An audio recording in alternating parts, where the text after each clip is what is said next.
I still remember the sound he made when he first walked through the ER doors. This loud, carefree laugh that didn't belong in a place like that.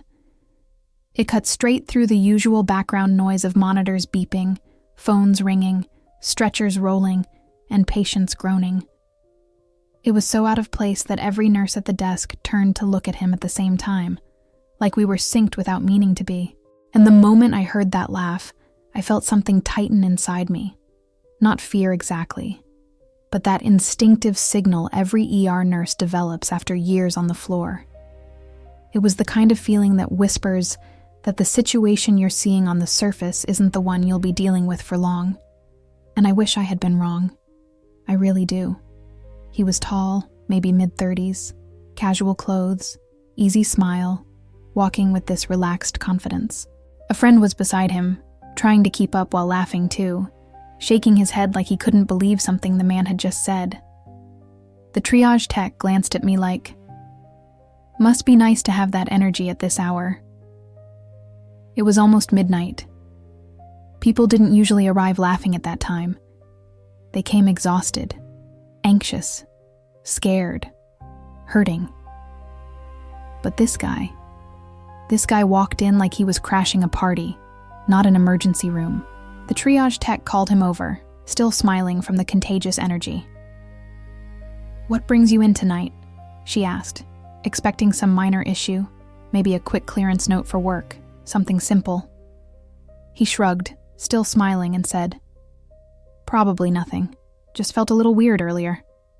No urgency, no discomfort, no tension in his voice. He was joking with his friend while answering questions, and I was watching from the main desk thinking, "You're too calm for the ER." And ironically, calm patients are sometimes the ones who flip the fastest. He finished triage, completely stable, no alarming vitals, nothing that screamed emergency. He was assigned to my section, something I didn't think twice about. I grabbed his chart, walked over to the waiting room, and called his name. When he stood up, he winked at his friend and said, "Told you it'd be quick," like he believed he'd walk out in 5 minutes. And that laugh again. Loud, effortless, alive. I never imagined how significant that contrast would feel a few minutes later. As I brought him to the exam room, I joked with him, "You seem like one of the happiest patients I've had tonight." He laughed again and said, "I mean, if something bad was going to happen, it probably would have happened already, right?" Something about the way he said it didn't sit right with me. People who feel a little weird don't usually come to the ER unless something inside them knows it's more than that. I started running through the assessment: history, symptoms, onset, medical background. He wasn't giving me anything that sounded serious. Just mild dizziness earlier in the evening, a bit of pressure in his chest that he brushed off as stress, and a strange wave of heat that passed in seconds. No big pain. No shortness of breath. No visible distress. His skin looked fine. His breathing was steady. His voice strong. Every answer he gave me was delivered with another joke, another laugh, another attempt to make his friend chuckle. And he was charming in that effortless way. Comfortable, relaxed, acting like being in the ER was just another story he'd laugh about tomorrow. But I kept watching his eyes. I've said this to new nurses so many times. Vitals tell you what is happening. Eyes tell you what will happen. And his eyes didn't match the rest of him. On the surface, he was cheerful, joking, confident, but in his eyes, there was something unsettled, something flickering underneath. Not fear, not panic, more like confusion. Like his body knew something he hadn't caught up to yet. When I asked him to describe the chest sensation again, he paused, his first pause of the night. His humor stopped for a split second. "It wasn't pain," he said carefully, as if trying to convince himself. More like someone pressed a hand there for a moment. Not soft, not crushing, just firm. But it went away. He shrugged again, smiling to cover the uncertainty. "Probably nothing. I'm probably wasting your time." I told him that no ER nurse ever thinks chest discomfort is a waste of time, even mild. He gave this short laugh, just a breath of one, and that was the moment, I swear. The exact moment I felt a chill run across my shoulders. Because that laugh was different. Forced. Shallow. Like he didn't quite have the energy to finish it. Then I saw it. A tiny, almost invisible drop of sweat running down his temple. The room wasn't warm. He wasn't wearing heavy clothes. He hadn't been physically active. There was no reason for him to sweat. Something shifted inside me instantly. I excused myself to grab an EKG machine, telling him it was routine. He nodded, though he seemed slightly less bright now, like someone had turned the dimmer down on him just a little. When I came back into the room, his friend looked worried for the first time. "He doesn't look so good," the friend whispered. The patient forced a smile. "I'm fine. I think I'm just tired." But the sweat was coming heavier now. As I prepped the leads for the EKG, he said quietly, almost too quietly, "I'm getting that pressure again." His voice was lower, slower, losing that earlier spark. Still, he tried to smile. That smile broke something in me. Every nurse knows the "I'm fine" facial expression patients make right before everything goes downhill. It's this attempt to stay composed while their body is starting to betray them. And that's exactly what I saw. The laugh he came in with was gone. All that calm energy was fading. And his eyes, that flicker I noticed earlier, was now a warning flare. I placed the electrodes quickly. His friend was standing up, pacing slightly, running a hand through his hair like he didn't want to admit he was scared. I told him everything was okay, that I was just being thorough. But even as I said it, my heart rate was rising. Instinct again. Nurses feel it before the monitors show it. I ran the EKG, and the moment the tracing printed, I knew something was wrong. But before I could even pick up the paper, he took a sharp breath. Not painful, more like he was trying to pull in air that suddenly felt heavier. Then he blinked a few times, like he was trying to clear something from his vision. "Hold on," he whispered. It was the last fully steady sentence he got out. His monitor beeped. One single alert tone. Then another. Then a rapid cluster. He leaned forward, hand instinctively going to his chest, not to grab it, but to steady himself. His skin was turning pale right in front of me. The sweat wasn't just a drop anymore. It was rolling down the sides of his face. His breathing turned shallow, uneven. This was no longer mild chest pressure. This was the beginning of a collapse. I pressed the emergency button on the wall, my voice firm but calm, as I called for the attending. His friend froze, eyes wide, hands trembling as he backed into the corner of the room. The patient looked up at me, eyes suddenly filled with that silent plea every nurse knows. The look that says, "Tell me I'm going to be okay." And then it happened. So fast it didn't seem real. His vision seemed to blur. His shoulders slumped.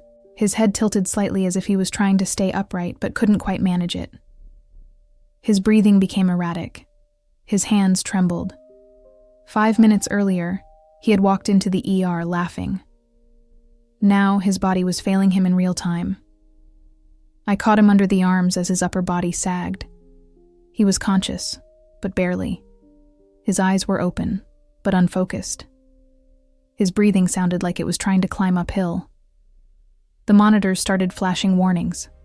Rapid changes. Dangerous ones. Lines on the screen swinging in unstable patterns. The attending rushed in, saw the monitor, saw the patient's condition, and immediately ordered a crash response. Everything in the room accelerated. Nurses running in. Moves practiced 1,000 times. Supplies appearing in hands. Voices steady but urgent. I kept talking to him, kept encouraging him, kept telling him we were right here, helping him, that he wasn't alone. His friend stood frozen, tears in his eyes. whispering the patient's name over and over like it would anchor him to consciousness. Then the monitor alarm changed tone again. A sharper sound. A more serious one. The kind that makes the entire ER go still inside, just for a second, before everyone moves twice as fast. And that's when I knew we were about to fight for him with everything we had. The alarm tone slicing through the room was the kind no nurse ever forgets. It wasn't the soft warning that something might be off. It was the one that meant the body in front of us was losing control fast. His heart rhythm was shifting into something unstable, something dangerous, something that could slide into a full crash if we didn't act quickly. The attending gave rapid instructions, and we all fell into motion, each of us taking a role without needing to speak. This is the part of emergency medicine most people never see. The silence inside the noise. The unspoken coordination. The speed that looks chaotic from outside but feels choreographed from within. And right in the middle of it was this man who had walked into our department laughing minutes earlier, now pale, drenched in sweat, and barely holding on to consciousness. I held his shoulder and kept talking to him. "Stay with me. We've got you. You're doing great. Stay awake if you can." His eyes fluttered, then opened wider, then drifted again. He was fighting, I could see it, but his body was working against him now. The friend stood pressed against the wall, hands shaking, tears running down his face, whispering words like a mantra. It didn't matter that the patient couldn't hear him anymore. Sometimes those whispers anchor the family member more than the patient. The attending read the EKG. I watched his expression shift just slightly, enough to tell me he didn't like what he saw. He ordered cardiac meds, labs, oxygen, a rapid IV line. One nurse placed the IV while another hung fluids. Someone else drew blood. I adjusted his oxygen mask because his breathing was getting ragged, shallow, uneven. His chest rose in quick, struggling movements that made my own lungs feel tight just watching. I kept repeating his name, telling him to look at me, to listen to my voice. He tried.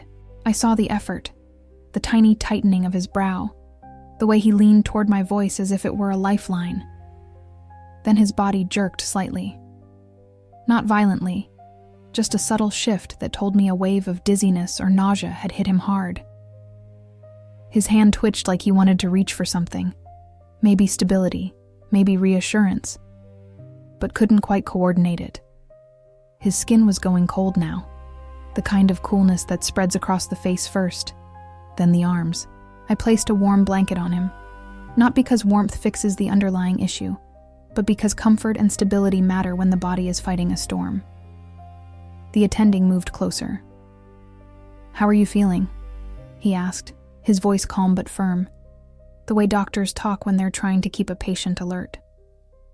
The man opened his eyes halfway. His lips parted, but no sound came out at first. Then, very softly, he said, I don't feel right." His voice had lost all the confidence he had walked in with. He sounded like someone realizing that something serious was happening, something he didn't fully understand. "You're in the right place," I told him. "We're here. Focus on breathing. Stay awake with me." His chest rose again, too fast, then too slow. The attending scanned the monitor, made a quick adjustment to the oxygen. Another nurse prepared meds. The friend stepped forward. "He was fine 30 minutes ago," he said, his voice cracking. "We were joking, he was laughing. How did this happen?" No one answered him. Not because we didn't care, but because moments like this don't leave space for explanations. They demand action, focus, precision. The attending called for more hands. The cardiac cart rolled in. The room felt tighter, heavier. I swear the air pressure changes when a patient is slipping. The atmosphere becomes thick, tense, charged with the weight of everything at stake. Then his eyes rolled slightly, upward and sideways, and his body slumped even more. Not limp, not fully out, but close. Too close. His breathing stuttered. That sound, that sudden pause, that uneven inhale, is one I felt in my spine. I leaned in immediately. "Stay with me. Don't drift. Look at me." His eyelids fluttered, then sank again. The attending barked an order for medications. Someone handed him the syringe. I elevated the head of the bed a bit more, hoping it would ease the pressure in his chest. The friend whispered, "Please, please stay awake." His voice broke completely. The man took a shaky breath, then another. Then the monitor beeped again, a new rhythm flashing across the screen. We were losing him. His pulse weakened under my fingertips. I could feel the inconsistency, the faintness, the rhythm struggling to hold itself together. His chest movements became smaller, like he was tired of fighting for air. His face turned a shade lighter, almost gray around the mouth. "Let's go," the attending said sharply. The entire room shifted gears. Nurses moved faster. Hands met equipment. Medications flowed. Monitors adjusted. A respiratory therapist appeared in the doorway as if summoned by the urgency radiating from the room. I kept my hand on the patient's shoulder, grounding him, grounding myself. "You're doing great," I told him, even as fear clawed at the back of my throat. "We're right here. Don't let go." Then, for just a moment, his eyes opened wide. Wide with confusion, wide with fear, wide with the realization that his body was no longer obeying him. He looked straight at me, and in that look was the unspoken question every patient asks without saying a word. "Am I going to make it?" I told him, as firmly and gently as I could, "We're taking care of you. Keep looking at me. You're not alone." He blinked once. Then his eyes drifted.